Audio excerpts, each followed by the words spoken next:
ದೇವರ ನಾಮಕ್ಕೆ ಸ್ತೋತ್ರವಾಗಲಿ. ಎಲ್ಲರಿಗೂ ಪ್ರಶ್ನೆ. ಈ ದಿನದ ದೇವರ ವಾಕ್ಯ ಕೀರ್ತನೆ 116 1ನೇ ವಾಕ್ಯ.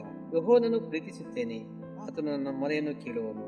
ದೇವರ ನಾಮಕ್ಕೆ ಸ್ತೋತ್ರವಾಗಲಿ. ನಾವು ದೇವರನ್ನು ಪ್ರೀತಿಸುವವರಾಗಿರ್ತೇವೆ. ಯಾಕಪ್ಪ ಅಂದ್ರೆ ದೇವರು ನಮ್ಮ ಮೊರೆಯನ್ನು ಕೇಳುವವನಾಗಿದ್ದಾನೆ. ನಾವು ಕೂಗುವಾಗ, ಕಷ್ಟದಲ್ಲಿರುವಾಗ, ನಾವು ಪ್ರಾರ್ಥಿಸುವಾಗ ನಮ್ಮ ಮೊರೆಯನ್ನು ದೇವರು ಕೇಳುವಾತನಾಗಿದ್ದಾನೆ. ಅದಕ್ಕಾಗಿ ದೇವರನ್ನು ನಾವು ಪ್ರೀತಿಸುವವರಾಗಿರಬೇಕು. ಆತನು ಯಾವಾಗಲೂ ಹತ್ತಿರವಿರುವ ದೇವರಾಗಿದ್ದಾನೆ. ಈ ದೇವರ ಈ ವಾಕ್ಯವನ್ನು ಆಶೀರ್ವದಿಸಲಿ. ನಾವು ಪ್ರಾರ್ಥನೆ ಮಾಡಿಕೊಳ್ಳೋಣ. ಪರಿಶುದ್ಧನು ನೀತಿವಂತನು ಉನ್ನತನಾದ ದೇವರೇ, ನಾವು ಸ್ತೋತ್ರ ಸಲ್ಲಿಸ್ತೇವೆ ಸ್ವಾಮಿ. ಅಪ್ಪ, ನಾವು ನಿನ್ನನ್ನು ಪ್ರೀತಿಸ್ತೇವೆ ಸ್ವಾಮಿ. ಯಾಕಂದ್ರೆ ದೇವರೇ, ನಿನ್ನ ಹತ್ತಿರವಿರುವ ಆತನು ಸ್ವಾಮಿ. ನಾವು ಪ್ರಾರ್ಥಿಸುವಾಗ ದೇವರೇ ನೀನು ಕೇಳುವಾತನಾಗಿದೆ ಸ್ವಾಮಿ. ಅಪ್ಪ, ನಾವು ಮರಿಡುವಾಗ ಸ್ವಾಮಿ ನಮ್ಮ ಕಷ್ಟ ದುಃಖಗಳನ್ನು ದೇವರೇ ಪರಿಹರಿಸುವನಾಗಿದ್ದೆ ಸ್ವಾಮಿ. ಅದಕ್ಕೋಸ್ಕರ ಸ್ತೋತ್ರ ಸಲ್ಲಿಸ್ತೇವೆ ಸ್ವಾಮಿ. ಅಪ್ಪ, ನಿನ್ನ ಒಳ್ಳೆಯವನು ದೇವರೇ, ಒಳ್ಳೆಯದನ್ನು ಮಾಡುವಾತನಾಗಿದೆ ಸ್ವಾಮಿ. ಅಪ್ಪ, ನಮ್ಮನ್ನು ಕಟಾಕ್ಷಿಸುವ ದೇವರು ನಿನ್ನಾಗಿದೆ ಸ್ವಾಮಿ. ಅದಕ್ಕೋಸ್ಕರ ಸ್ತೋತ್ರ ಮಾಡುತ್ತೇವೆ ಸ್ವಾಮಿ. ಅಪ್ಪ, ನಮ್ಮನ್ನು ನಡೆಸಬೇಕೆಂದು ಆಶೀರ್ವದಿಸಬೇಕೆಂದು ಯೇಸುವಿನ ನಾಮದಲ್ಲಿ ಬೇಡುವುದಿದೆ ನಮ್ಮ ಜೀವಳ ತಂದೆ. ಆಮೆನ್.